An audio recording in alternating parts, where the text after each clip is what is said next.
दूसरों को देख के जलना नहीं चाहिए। आदमी को सबक मालिक सिखा देता है। आपको किसी से क्या लेना है, कौन क्या करता है। आपको खुद को रहमो करम मिलता है, शुक्र मनाओ, वरना इससे भी तरस जाओगे। क्योंकि कर्म अपने अपने हर जीव के साथ होते हैं और बना लिए जाते हैं भक्ति इबादत के द्वारा। वचनों पे अमल करो। एक कहावत है, 900 चूहे खा के बिल्ली हज को चली। कई बार आदमी बुराइयां करता रहता है, बुरे काम करता रहता है, अपनी बुराइयां नजर नहीं आती, अल्लाह वाहिगुरु राम में कमियां निकालता रहता है। इतने पाप गुनाह किए, शुक्र मना कि मालिक ने रहमत की है, सतगुरु ने रहमत की है, और वो दया में रहमत करेगा ही करेगा। कोई सुनेगा, अमल करेगा तो मालिक के रहमो करम का हकदार बन जाएगा। जो अमल नहीं करेगा तो वो तो खाली रहता ही रहता है। वचनों को सुनो ध्यान पूर्वक। सत्संग में आए हो, समय लगाया है, मौसम का भी सामना कर रहे हो, कम से कम ध्यान तो दो। संत क्या समझाना चाहते हैं, ध्यान तो दो। संत क्या देना चाहते हैं, और सुन लिया, अब अमल करना सीखो। पर यह देखा है, जो आदमी पढ़ के कड़ जाता है, एक कहावत है, पढ़ के कड़ गया, क्योंकि दूध सारा दिन उबलते उबलते लाल हो जाता है, कड़ जाता है, तो कहते हैं ये बिल्कुल कड़ गया, पक गया। ऐसे ही सत्संग सुनता रहता है, अमल करता नहीं, वो भी पढ़ के कड़ जाते हैं। संत आए, फकीर आए, उनके सामने भक्त बनना, आगे पीछे मन मता, जो दिल किया वो करते रहना, बुरे कर्म करते रहना, बुरी सोच, बुरी बातें, बुरे ख्याल, अंदर ही अंदर बुराई, रिश्ते, पता नहीं क्या क्या आदमी अनाप शनाप अंदर चलाता रहता है, मजे लेता रहता है उसमें, और ये भूल जाता है ये मजे नहीं, ये मन भरमा रहा है, मन भटका रहा है, और बदले में सारी भक्ति जा रही है। फिर जब घर में खुशियां नहीं आती, कोई परेशानी खड़ी होती, फिर रोता है, ये क्यों हुआ, ऐसा कैसे हो गया। तो भाई सुना करो, समझा करो और अमल किया करो, ताकि मालिक की दया में रहमत के काबिल बन सको और उसकी खुशियों के हकदार बन सको। कि जिस काम के लिए आया है उसे भुलाना नहीं। इंसान का असली मकसद, असली उद्देश्य आत्मा को आवागमन से आजाद करवाना है। जन्म मरण के चक्कर में सदियों से आत्मा फंसी हुई है, शरीर धारण करती है, उसमें कष्ट उठाती है, जन्म का कष्ट, मरने का कष्ट और पूरे जीवन का कष्ट। फिर से नया जन्म, फिर से वही सब कुछ दोहराया जाता है। यूं 84 लाख शरीरों में घूमते घूमते बिल्कुल आखिर में मनुष्य शरीर मिलता है। इसमें उस परमपिता परमात्मा की, अल्लाह वाहिगुरु गौड़ खुदा रब की भक्ति इबादत की जाए तो आवागमन से आज़ादी मिले, जन्म मरण से आज़ादी मिले, और आत्मा मालिक की गोद में बैठ के निज धाम जाए, या हर समय परमपिता परमात्मा के दर्शन हो, और अंदर बाहर से आत्मा माला माल हो जाए। जब तक आत्मा इस शरीर में है तो भी परमानंद की प्राप्ति हो, और शरीर छोड़ के जाए तो भी मालिक की दया में रहमत से उसी में समा जाए, उसी की हो जाए, हमेशा दर्शन पाए और ऐसा परमानंद पाए। दुनिया में जिस भी चीज से आपको आनंद मिलता है उससे अरबों गुना बढ़ के मालिक के चरणों में आनंद है, नशा है, लज्जत है, स्वाद है। तो ऐसा आनंद आत्मा हासिल कर सकती है। पर आत्मा का अगर खुराक दिया जाए, आत्मा का अगर काम किया जाए, और कामों में जीव जितना फंसता चला जाता है उतना ही दुख कलह कलेश के नजदीक होता चला जाता है, उतना ही परेशानियां, उतनी ही दुख तकलीफ इंसान को घेरते रहते हैं। असल में इंसान का अपना ही बनाया जाल इंसान के लिए भारी हो जाता है। जरा सोच के देखिए, जन्म के बाद आपको क्या परेशानी थी। रोते थे, दूध मिल जाता था, टट्टी पेशाब चारपाई पे करते थे, किसी चीज का फिक्र ही नहीं था।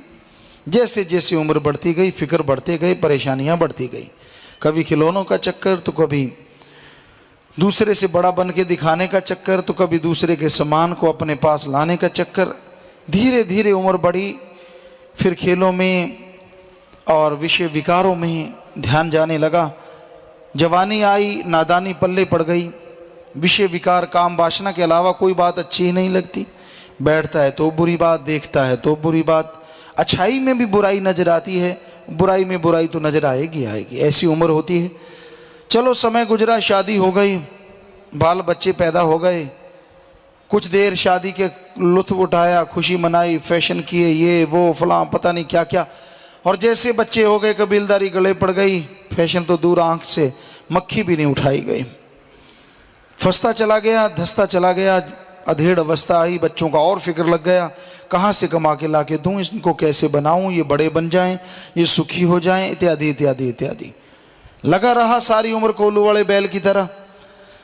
आखिरी उम्र आई, बुढ़ापा आया, रिटायरमेंट हो गई। अब वो शरीर उतना साथ नहीं देता, मन जवान है, शरीर डाउन है, तरह तरह के विचार उठते हैं, बड़ा उछल कूद मचाते हैं, लेकिन क्या किया जाए, शरीर उतना साथ देता ही नहीं।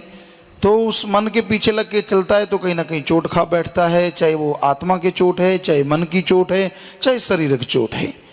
तो इस तरह फंसता चला गया, भूल गया अपना असली काम, भूल गया अपना असली मकसद। असली मकसद इंसान का अल्लाह वाहिगुरु की भक्ति, इबादत, वो अगर करेगा तो यहाँ इस जीवन में भी सुख है। लोग अपना मकसद हासिल करने के लिए, माया के लिए क्या नहीं कर देते, कोई गुरमुखता नहीं, कोई राम नाम नहीं।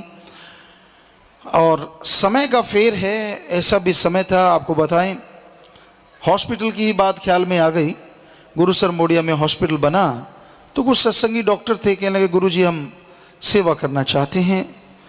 बड़ी भावना, बड़ा जज्बा, उन्होंने सेवा शुरू की और हर वचन उन्होंने लिखना, हर वचन को मानना, और ऐसी बेपरवाही का रहमो करम कि उनके पौबारा पच्छे जो भी बात मरीजों के लिए करते, सुनते, अमल करते तो बेड़ा पार। ऐसे ऐसे मरीज जो बाहर कहीं से ठीक नहीं होते थे उस हॉस्पिटल में ठीक होने लगे। और उन डॉक्टरों की तनख्वाह नाम मात्र। सबसे आपको हैरानी की बात बताते हैं, उस समय उनके बराबर के डॉक्टर उनसे 3 गुना लेते थे, वो 1 गुना लेके भी इतने सुखी, इतने शांत, घर में इतना प्यार, इतनी मोहब्बत, कहने सुनने से परे। पर उस समय को काफ़ी समय हो गया, युग बदल गया, आज का जो कुछ और है। आज तो माया के यार हैं, सेवा का तो बहुत लोगों के कम के अंदर जज्बा है। जिधर माया ज़्यादा दिखी उधर लार टपक गई।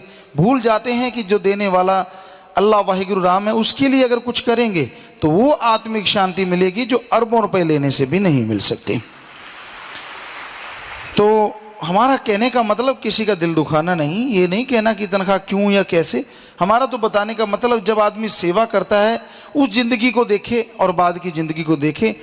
पैसे से नहीं, मजा आता है, परमानंद आता है परमार्थ से, दूसरों की सेवा से। उन्होंने सेवा की, जो नज़ारे मिले उन्होंने वर्णन किया, और वर्णन से परे के नज़ारे मिले और मिलेंगे। जो भी कोई सेवा करता है नज़ारे मिलते हैं, आनंद मिलता है, पर मन जाली में बैठा है ना अंदर, ये तरह तरह के विचार खड़े कर देता, ऐसे नहीं, वैसे नहीं, फलां करेंगे, ये है वो है।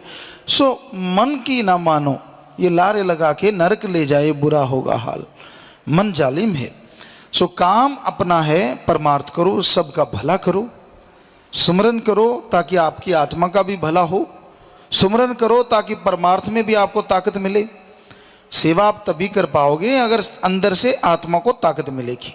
आत्मा अगर कमजोर है तो मन हावी रहेगा। दुनियावी यारियां, दुनियावी विषय विकार, दुनियावी बातें, वही सब भाती रहती। मालिक की तरफ ध्यान नहीं आता, एक दूसरे से लड़ाई झगड़े, क्योंकि अंदर काम वासना भड़कती है, ईर्ष्या नफरत भड़कती है, बुरे विचार भटकते हैं और आदमी मालिक से दूर होता चला जाता है। तो अपने आप को कंट्रोल करना सीखो, अपने विचारों को काबू लाना सीखो।